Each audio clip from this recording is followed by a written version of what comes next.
Listen if you will. I'd just like to make a couple of announcements. Can I just say, mothers are amazing. That's what this is about today. No, listen, I had to explain to somebody that why mothers about fracking. I've had only one or two fellas, you know, really saying, you know, why are you doing just mothers against fracking? You know, we have got families against fracking, we will have fathers against fracking as well, no doubt. But mothers, one particular lady that shines for me, I won't mention her because she knows who she is. She can't make today, but she's a mother of two.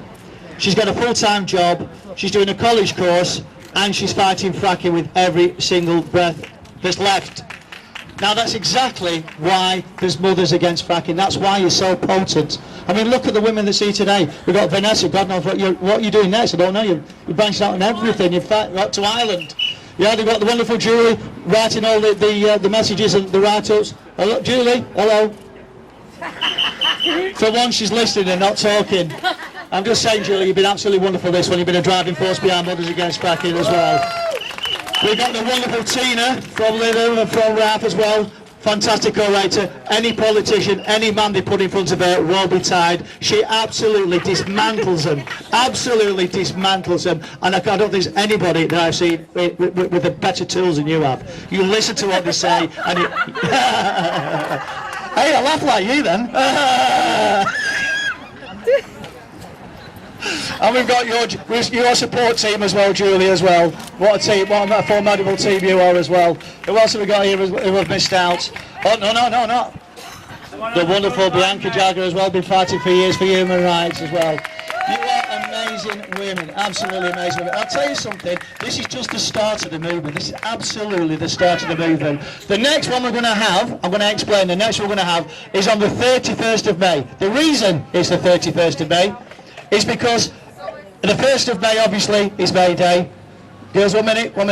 1st of May is obviously May Day. We've got the 4th of May, so we thought we'd do it at the end of May. Now this is a very important day.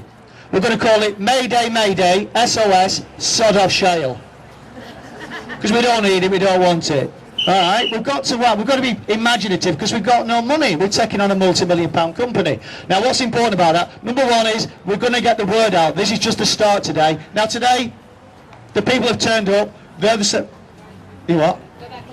Go back a little bit. What, my big voice? Do I really need it? I don't know. Well, let's just to come back to the 31st, right?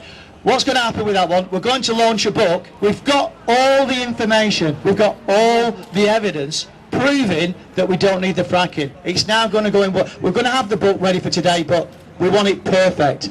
Trust me, by the 31st of May, it will be perfect. It will be connected to a website with every single bit of information that will stop fracking in its tracks. We know all the evidence. I don't need to explain to everybody around here. It's not going to bring down energy. It's not going to bring down, bring in jobs. We're not getting any gas coming from Russia. It's lies upon lies upon lies. Now, this is the impact that we're having. We just had a by-election, an independent that had the anti-fracking ticket. We had the wonderful Bob as well, Bob Dennett as well. He took 5%, and he'd only come in at the last minute, so that was pretty good fight at 5%. But he was on the anti-fracking ticket as well. But the independent, get this, he won with 65% of the vote. 65% on the anti-fracking ticket. An independent. We are making waves. Now listen, we've got RAP, we've got Fat Free Farm, we've got Defend Lytham, we've got Fleetwood, we've got Blackpool, we've got I'll tell you what, if nobody knows about fracking in Blackpool and the Farm by now, where have they been? They've been in a hole. But just the good news is as well, there's even more good news. Out of the 3 wells, first one has been abandoned. We don't want to abandon that because that's still got questions above it. They still don't know. 3 years, this coming Tuesday, it'll be 3 years since the man-made earthquake by Lord Brown's quadrilla. 3 years. We still have got no answers. Where's that fault? I spoke to the HSC and the environmental agency just recently and saying, where's that fault? I said, you know it's not the Woodford fault. You could tell me that. So where is it? Because if you don't know where it is, how can you drill down? Because you might hit it again if you don't know where it is. The reason they don't want us to know where it is because it's littered with fault lines. The whole country, it's the worst country probably depicted. It's full of fault lines all over the place. So when you drill down there and you're putting down millions and millions of gallons of water and sand and chemicals under high pressure, you're going to get other earthquakes. Those fault lines come straight up. They're going to contaminate the water. That is a guarantee. 6% of these wells fail on completion. And get this, that figure's going up, so they're not even learning. It's nearly 10% in America. These are their own figures. These are their own figures. So we've got good news. Now just, what good news? There's no fracking. There's no fracking in this country.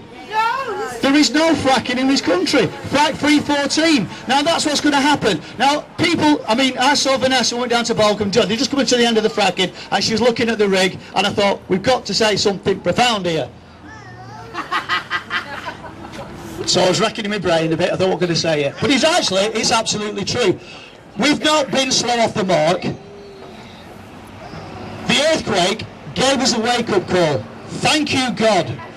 Because they would have been fracking for gas by now, and we would have had no way around. So they fracked my house. Big mistake. So Gayzer Frackman came onto the scene. But it's not just me, we've got a lot of good people that's been fighting this. But going back to what we're saying down in Balcombe, a lot of these the companies got under the radar. Right? So they have drilled, and they're going to drill a few more. But they ain't going to frack. Because we're onto them now, and we've got the wonderful people like Tammy and the people at Balcombe and the people at Barton Moss putting their life on the line day after day. They need more support, because I tell you what, that is a thankless job. I spent 3 days there, and your life ends. It ends. You can't shower, you can't eat proper food, the toilet you're going on oh, it's disgusting. And honestly, it's the worst thing, but they do it day after day after day after day. So they have got so much respect for me. So well done, Tammy, and send our love up to Balcombe and all the other camps as well. But we are fighting so hard so we don't have to have any more camps. We've got to up our game. I want to stop this, and we should be stopping this in months, not years. Months, not years. And I want to finish with this. Why are they doing this? Because they want everything and they want more. We, me and we'll give anything and everything to stop this. That's the difference. We care. Cameron and them don't. Fight fracking. Mothers against fracking. Let this be the beginning. See you all on the 31st. Fight fracking. Over to the next one. You're all right? No, we're not. I was only going to say, Thank you. Can we say thank you to Gayzer, who tirelessly every week comes to London to petition Downing Street and hasn't stopped since the day he started. And as much as he gave us thanks, this fight wouldn't be half what it is without Gayzer.